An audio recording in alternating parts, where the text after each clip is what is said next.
For decades, Washington believed Canada would always fly American jets. The F-18, the F-35, the systems, the training, the logistics, all tied directly to the Pentagon. But suddenly, everything changed. Today, Ottawa is openly exploring alternatives, including non-American jets, and Washington is not happy. In this video, we'll uncover exactly why the Pentagon is furious, what's happening behind closed doors, and how Canada's fighter jet deals could shake the future of North American defense. This is the story the Pentagon never wanted you to hear. What makes the Pentagon so furious about Canada's fighter jet deals? Canada's fighter jet problem didn't start yesterday. It started decades ago. Aging CF-18s, outdated avionics, escalating maintenance costs. Canada needed a replacement. Fast. But instead of immediately choosing the F-35, Ottawa launched a long, unpredictable, highly political competition. At first, it seemed like the US had this in the bag. The F-35 was the expected choice. But then, the unexpected happened. Sweden's Gripen E entered the competition. Europe started whispering offers in Ottawa's ears.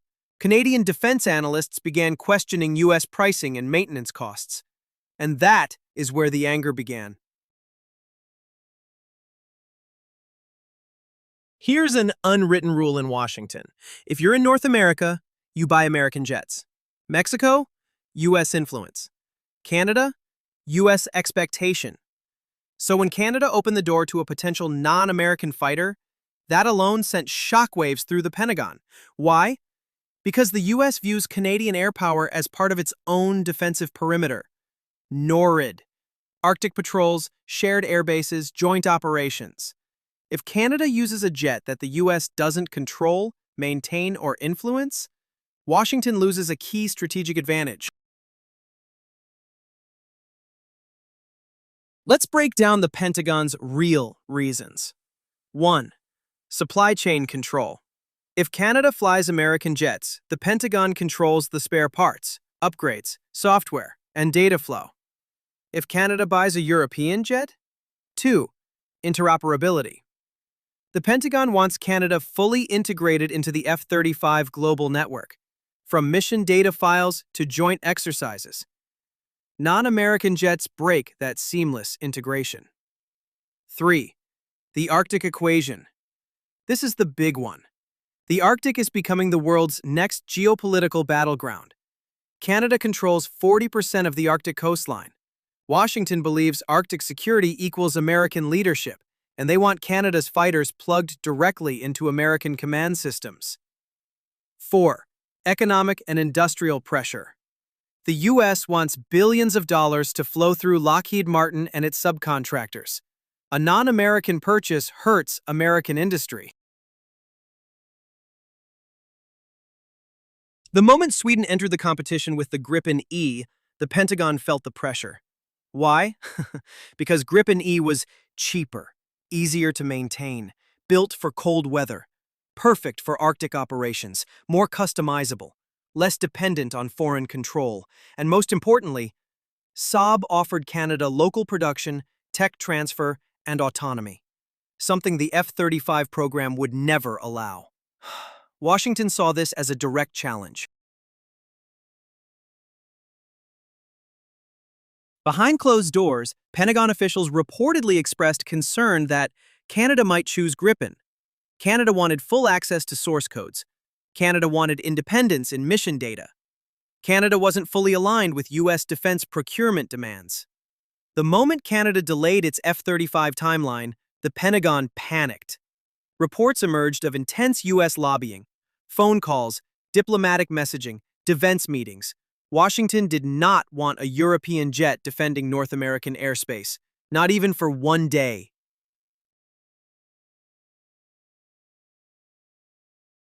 Here are the Pentagon's top fears about Canada choosing a non-American jet. 1. Loss of Arctic air dominance. If Canada flies Gripen, Sweden gains influence in Arctic operations. 2. NORAD complications. A mixed US-Swedish fleet breaks standardization. 3. Canada becoming too independent. This is the Pentagon's nightmare.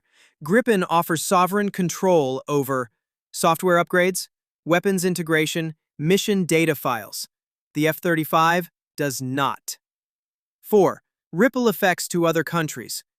If Canada rejects American jets, the U.S. military-industrial ecosystem is enormous. Every F-35 sale creates U.S. jobs, funds U.S. contractors, boosts Lockheed Martin stock, strengthens U.S. leverage. If Canada buys foreign jets instead, billions would leave the American economy. Washington cannot allow that easily. For years, Canada has quietly grown frustrated with the United States over defense cooperation, and the fighter jet saga exposed the cracks more than ever. Canada believes Washington treats it not as an equal partner, but as a junior ally expected to follow American preferences. And nowhere is this clearer than in fighter jet procurement. Ottawa has repeatedly complained about the F-35 program's problems: unpredictable costs that balloon every year, maintenance fees far higher than initially promised, limited sovereignty with the U.S. controlling mission data and software, strict integration rules that prevent Canada from customizing the jets, delayed deliveries and shifting timelines that disrupt the Royal Canadian Air Force. Canada also dislikes the Pentagon's political pressure, the sense that Washington tries to dictate what jet Canada should buy rather than letting Canada choose what fits its budget, needs, and Arctic realities. At the heart of Canada's frustration is a simple idea: Canada wants independence. Despite strong competition, political pressure, and Canada's desire for more independence, the F-35 ultimately won the fighter jet competition, and the reasons go far beyond performance specs. First, the F-35 fits directly into NORAD's long-term modernization plan, which the U.S. essentially controls.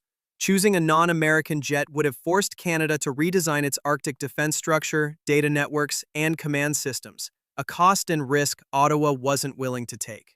Second, Washington's influence was enormous. From diplomatic messaging to defense meetings, the Pentagon made it clear that interoperability with U.S. forces was non-negotiable. The message between the lines was simple: North American defense requires North American jets. Third, the F-35's global network mattered. As more allies transitioned to the aircraft, Canada risked falling behind if it chose a different platform. The F-35 promised unified data sharing, joint training, and seamless integration with NATO and U.S. assets. Even after the F-35 deal, the anger hasn't faded. Why? Because Canada is signaling more autonomy in defense, independent procurement, openness to non-American suppliers, a desire for Arctic sovereignty, interest in drones the U.S. does not control, possible future European fighter cooperation. And the Pentagon sees all of this as a strategic threat, not against America, but against American influence.